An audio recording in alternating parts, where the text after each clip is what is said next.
meminta dimakamin di Garut, kok malah di sini. Nah ini biar mungkin beritanya dilurusin seperti itu. Saya sama Kang Epi itu kita kenalan dari tahun 2003, pacaran, ketemu dari pacaran sampai akhirnya kita dipisahkan oleh maut. Kemarin beliau meninggal, itu kita bareng-bareng, jadi hampir 22 tahun. Jadi semua yang terjadi, semua kata-katanya, semua kita tuh udah tahu banget. Jadi kalau kita memilih memakamkan almarhum di tempat yang kita pilih sekarang, itu udah adalah keputusan yang terbaik buat kami. Kalau memang itu amanah beliau, pengen ke sana, kita akan antarkan ke sana. Kita menghormati, saya menghormati Kang Epi sebagai suami. Dia punya amanah, pengen ke tempat ibunya, ya pasti kita anterin ke sana. Tapi kan selama ini kan itulah Kang Epi ya, itulah Kang Epi. Netizen, masyarakat, ataupun media, mungkin mereka tidak bisa membedakan yang mana dia ngomongnya beneran, yang mana dia lagi acting, yang mana dia lagi ngaco ngomongnya.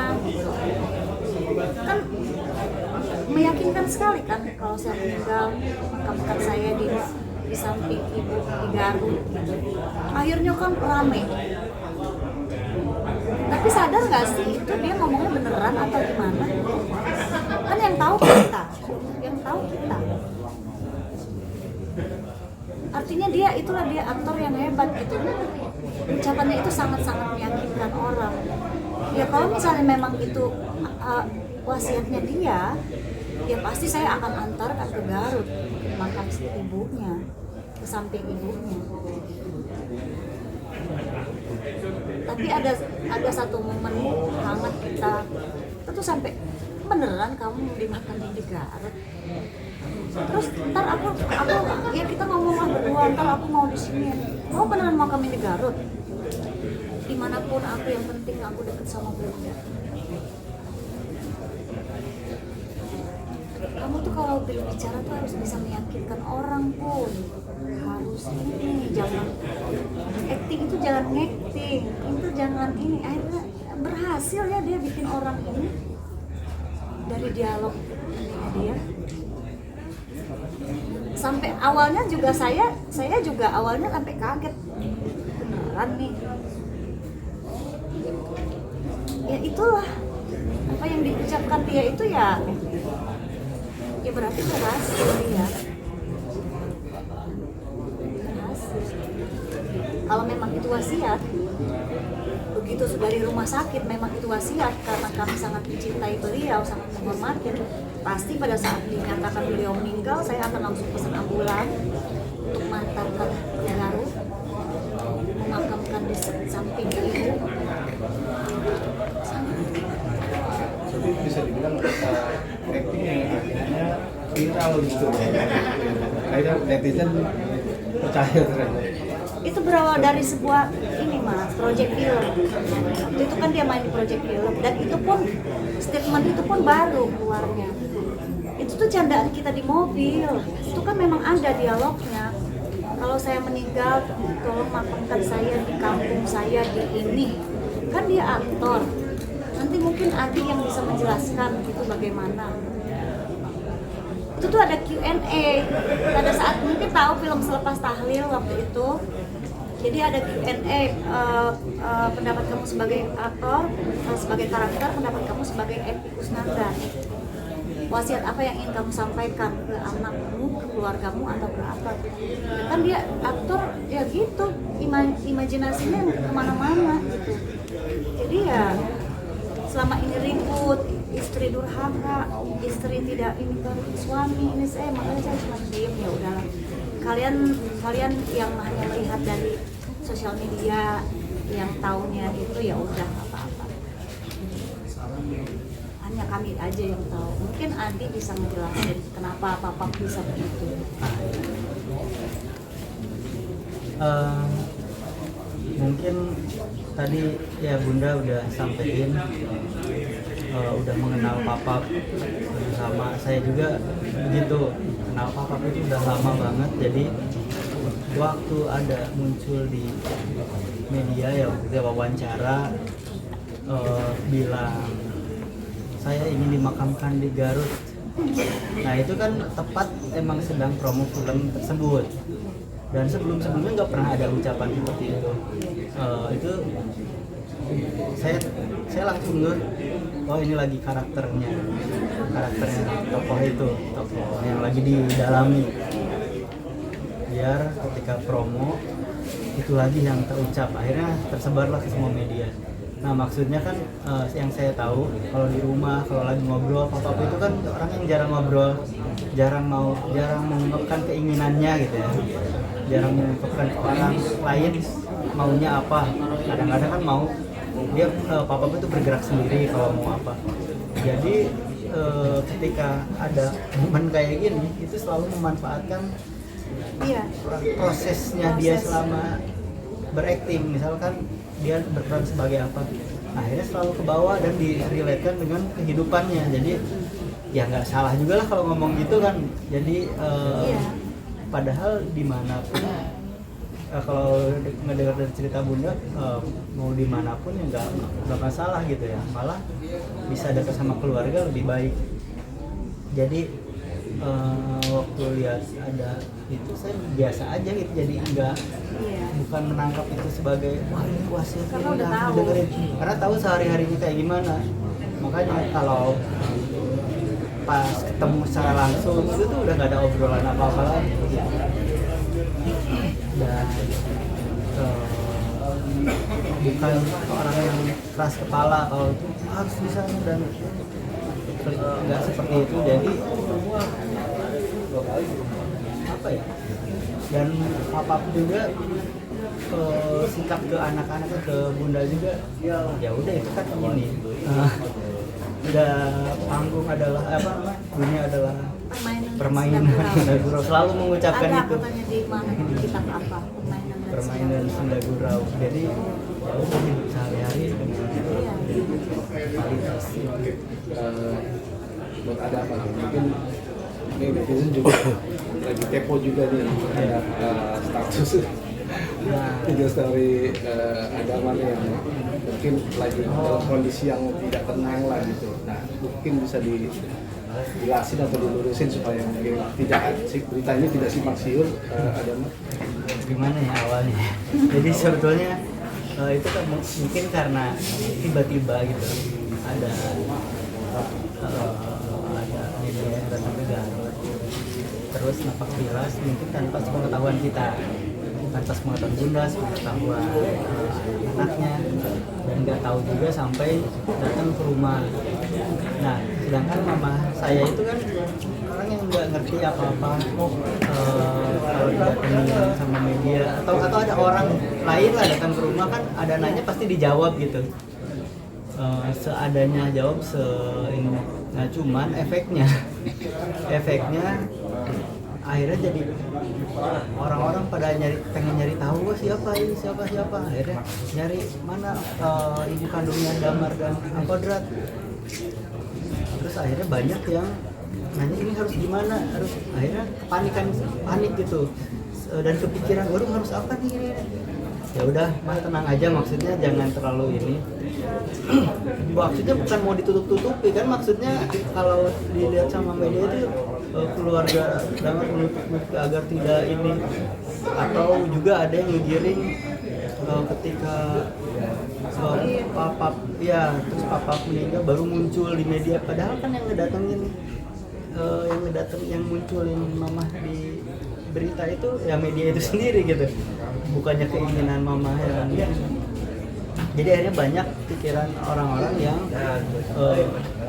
nggak sesuai, ditambah ada media yang banyak hubungin sama hal-hal yang negatif, jadi komentar-komentar. Sedangkan mama ini nggak tahu apa-apa, mungkin kalau yang udah terbiasa di dunia entertainment bisa aja dicuekin, bisa. Nah akhirnya mungkin saya punya sikap buat ya nggak usah masuk ke sana karena mama nggak ngerti ya soal dunia entertain atau apa yang harus dilakukan itu nggak tahu, sedangkan jauh juga ada di Garut. Akhirnya saya punya sikap buat itu ya, karena apa ya, karena efeknya itu bukan ya, kalau media itu kan mungkin arahnya mau mengenang atau sosok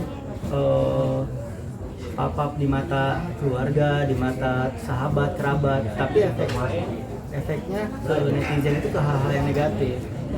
Jadi itulah yang terjadi. Oke, jadi bisa dibilang akhirnya ya ada mungkin beberapa oknum atau mungkin netizen yang mencoba ya membuka masa lalu gitu atau gimana itu ada nggak?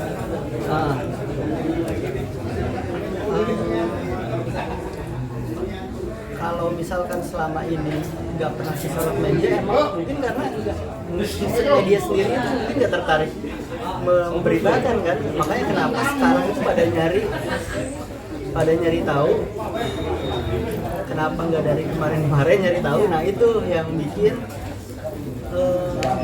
yang salah siapa, saya nggak tahu gitu. Kenapa jadi seolah-olah saya yang salah, tiba-tiba ada mama di media misalnya gitu. Padahal kan medianya sendiri yang nyamperin. Terus coba dong tolak ya, pokoknya kalau ngomongnya komentar-komentar, ngikutin komentar orang-orang, jadi akhirnya serba salah mau apapun yang dilakukan. Bahkan saya juga bikin tulisan itu jadi salah juga, jadi bahan tulisan buat media lagi. Jadi ya harus diam, harus apa. Oke, Bang Karim, tapi gimana? Kita cukup menyesali lah, cukup kecewa juga pastinya gitu. Karena Bang Epi yang mungkin baru beberapa hari meninggal, tapi muncul berita-berita yang memang ya tidak baik, yang bukan berita yang positif gitu, yang memang seharusnya masih ikut berkabung duka gitu. Tapi ini justru dimanfaatkan sama segelintir orang yang ya entah apa tujuannya gitu. Saya sempat kaget sih ketika kemarin lihat postingan anak si Damar kok jadi kesini gitu. Sebenarnya tidak sepenuhnya menyalahkan media, karena memang ini kita kena musibah, kita terbuka, sosok Kanepi, sosok suami meninggal dan ini rame, dan itu akhirnya ya namanya sesuatu yang lagi rame, viral, ada yang dikorek-korek. Di sini nggak berhasil, kesini, di sini nggak berhasil, kesini, cari lagi terus lagi gitu. Jadi saya merasa kemarin sempat kecewa gitu, maksudnya sama media yang kami ini masih berkabung, masih terluka, masih hampa, masih hari kedua masa sudah sibuk dengan napak tilas Kang Epi, mau ini sejarahnya Kang Epi, mau itu, dan salahnya lagi ketemu dengan orang yang salah, bukan sumber yang akurat. Ya mungkin di sini saya akan sampaikan bahwa iya saat itu bertemu dengan beberapa saudara dari almarhum. Mungkin saya tidak bisa menyebutkan nama. Ya saya tidak tahu maksudnya apa, karena saat itu saya masih berluka, mau makan pun saya nggak bisa, berdiri pun nggak kuat, nggak mampu. Tapi seliburan itu saya sudah mendengar, oh mau syuting ke Garut, mau napak tilas AEP, mau ini perjalanannya ini. Saya tuh cuma diem. Tahu apa sih? Tahu apa? Sumber akuratnya itu apa? Yang dari beliau sehat, beliau sakit, beliau bahagia, susah, nangis, sampai beliau tidak ada. Nah, kita yang menemani, kita yang semua, yang baik, buruk, apa semuanya. Jadi saya ya cukup kecewa lah Mas. Terus napak tilas itu artinya yang tak dulu dong, makamnya masih basah, belum kering, baru hari kedua. adalah saya lupa tuh medianya apa gitu. Ntar dulu dong, ntar dulu gitu, sabar dikit aja, sabar dikit, mengertilah kondisi kami. Ketemu dengan orang yang mungkin pengen eksis mungkin, atau pengen tampil mungkin, ya saya nggak tahu. Tiba-tiba sudah dibawa ke sana medianya, sudah ada di Garut, sudah ada di sini, sudah di ini, dan fatalnya lagi dipertemukan dengan ibunya anak-anak. Untuk apa? Maksudnya apa? Kami tidak ada masalah, kami baik semuanya, sama AA, sama Andi. Saya pun menikah dengan Kang Edi, dengan almarhum juga ketika orang tua dari mama Andi sudah menikah, sudah punya keluarga sendiri, dan saya juga sudah punya anak-anak. Tidak ada masalah di antara kami. Tapi kenapa harus dilibatkan orang tuanya dia, mamanya dia yang nggak tahu apa-apa? Seharusnya saudara dari almarhum sebelum berangkat ke sana duduk bareng, Karin yang sabar ya, kamu yang ikhlas, jagain anak-anak, harus kuat, harus bisa meneruskan hidup. Dinasehatin dong kita. Jangan Anda sibuk, begitu ada media seperti wah ini kesempatan saya nih tampil, oke, mau syuting di mana, mau di Garut, mau di sini, mau ini, mau tampil, oke, nggak apa-apa, tapi berdiskusi dulu lah sama kita. Tadi masih berduka, jangan secepat itu loh kekecewaan saya. Jadi buat semua masyarakat, buat semua, ini kita hormatin lah almarhum, tanahnya masih basah, biarkan beliau tenang menuju surga. Nggak usah kalian nyari-nyari ibunya ini di mana, rumahnya di mana. Ini kasihan sampai alamat rumah ibunya di-mention, dicari sama orang, sama netizen di Garut. Kita nggak ada masalah, kasihan gitu. Kasihan anak-anak, kasihan almarhum gitu. Jadi kemana-mana ini permasalahannya. Terus buat orang-orang yang selama ini merasa mengenal Kang Epi, dikit-dikit hadir di podcast, merasa dekat sama almarhum, hadir di sini, hadir di sini, hadir di sini.